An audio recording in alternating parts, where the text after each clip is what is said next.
ಯಾರೋ ಬಿಟ್ಟ ದುಷ್ಟ ಬಾಣ ನನ್ನ ಮನೆಯ ಮುರಿಯುತ್ತಿತ್ತು. ದೆವ್ವ ಭೂತದಂತ ಕಷ್ಟ ನನ್ನ ಪ್ರಾಣ ಹಿಂಡುತ್ತಿತ್ತು.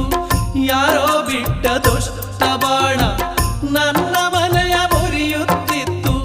ದೆವ್ವ ಭೂತದಂತ ಕಷ್ಟ ನನ್ನ ಪ್ರಾಣ ಹಿಂಡುತ್ತಿತ್ತು. ಯಾವ ಗಳಿಗೆಯಲ್ಲಿ ಮಾಲೆ ತೊಟ್ಟೆನೋ ಕಷ್ಟವೆಲ್ಲ ದೂರಾದವು. ನಿನ್ನ ದಾಸನಾದೆ ಸ್ವಾಮಿ ಅಯ್ಯಪ್ಪ, ನಿನ್ನ ದಾಸನಾದೆ ಸ್ವಾಮಿ ಅಯ್ಯಪ್ಪ.